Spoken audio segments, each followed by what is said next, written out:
part. Let's give Srijita a hand. Welcome. Welcome. YouTube. I hope the sound works. I won't know until the end. And I'm doing this lecture or this interview at the end of class because I want your reaction on. I showed from my film clip on my site, Terra Firma Nova. You're kind of seeing it. I selected 100 or so films from so-called avant-garde filmmaking of the 60s. And I made kind of a provocative statement, gang, that this is kind of like code. This is code how the rich and the powerful and those in power kind of filter out maybe us because we're unable to talk about it. We're unable to go to the parties where these artists are present. Is this still a viable world, Srijita? In New York, in Paris, in Mumbai, anywhere, Berlin, is this a sign of a decadent culture where you can't make sense? Is this a freedom of culture? Or is there another sense to this? I think it's a freedom because you're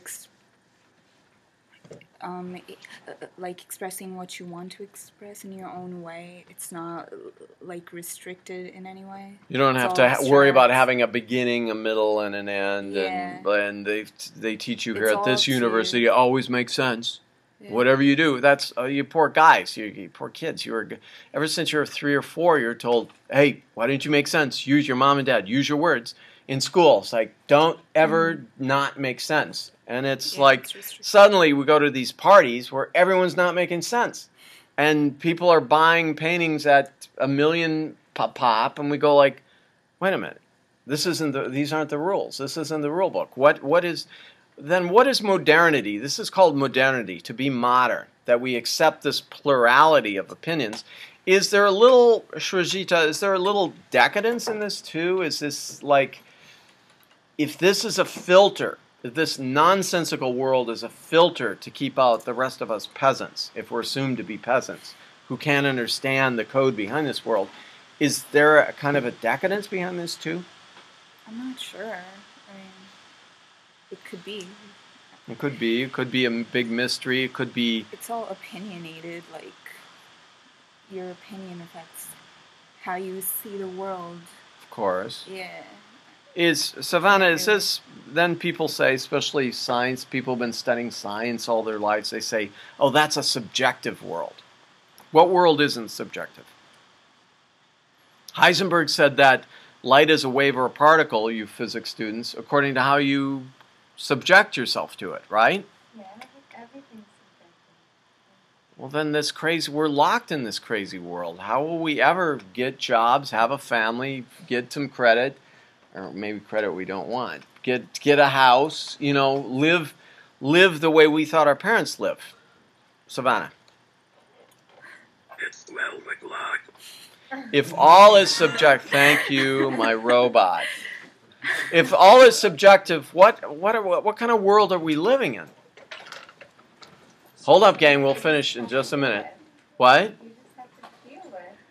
Like, Brett, help me out here. Andy, we talked about Andy Warhol coming into this world. What? Is all the alpha dog who has the bigger ego? Is that the tune we have to dance to? Is what the Occupy Wall Street people are occupying? They're protesting. It's like we don't need to listen to the big dogs anymore. Do the big dogs depend upon us? Yes. Yes. Muhammad says yes. How? 5% of the population is rich. If the rich people don't have people to work for them, how are they going to make their money? If we stop banking at Bank of America, if we stop buying Lamborghinis, if we stop doing these things and go for the simpler pleasures, would their house of cards, would their subjective world come down? Technically, but they would always find other things. That's how life is. You got to adapt. Jacqueline, would they, whoever they are, always find other things to subject us to? Couldn't we grow a vegetable garden? Couldn't we love one person? Couldn't we have a couple kids? Couldn't we live in the country with solar power? Is that possible? I think so. I think you have to find a balance between having power and having the subjective world. I don't think it's all. Andrew, desire. What does desire have to do with this idea of subjectivity, objectivity, the desire of the rich to squeeze that little bit more money out of us, the desire you guys have to go to college in order to even be in the game? Desire runs it all. We all desire these products and stuff that help keep the rich. Not even products. You heard that college is good. You're here. Whether you're a middle class or working class, you heard somewhere that it's good. You're here. You're like the gamblers who are paying to stay in the game, right? Unfortunately. Chris, could you grab about 500 books, go to a room somewhere, and read all the books and forego college and probably get a better education? Absolutely. Absolutely. Well, that makes my job obsolete. Yolana. I don't think so, because you only get so much from reading books. Like, college has more than that, you know, like, sure that most classes are just, like, lectures, but, like, there's more to education than just sitting there and reading text. And this is something I say you guys. I said earlier. I said who applied to Harvard. I said, come on, guys, you guys are smart people. I bet you could have made a stab at it. And Laura, do you think the system? And I like what Yolana said. Is sometimes the system working against you? I agree what Yolana said. Are you learning too much from your peers? When your peers say to you, oh Laura, don't apply to Harvard. You'll never get in. Be like us. Yeah, I didn't apply to Harvard because I didn't want to go there. I mean, it wasn't anything that anyone else told me. Okay. I didn't want to go there myself. But yeah, the system sometimes works against you, but it sometimes works for you too. because Charlotte, is it a so-called reality check when you see all your friends doing a certain thing and you say, well? Depends on, I don't know, your personality, if you follow that pattern or not. So you saw a work of Andy Warhol. I showed you Empire, and you said my Uncle Bob could have done that on 2 six-packs, right? And what is gained or lost in saying a statement like that? My little brother could have done this. I actually didn't say that because my uncle's an artist, so I'm really used to. I've grown up like with. Cool. Who's a professor at RISD, so I've like been kind of like. Well, so what's his code? What's his logic behind what he does? He does like abstract sculpture. Like he's done sculptures with like insides of like envelopes, like with different patterns and stuff. And I was always really confused. But then once I grew up, I was like, it's the fact that like he thinks outside the box that people like or not. Nicole, can we institutionalize the irrational? You tell me what that means.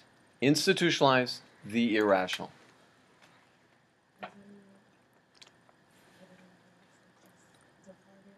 There's a box around. What's inside the box is irrational. Chatrick.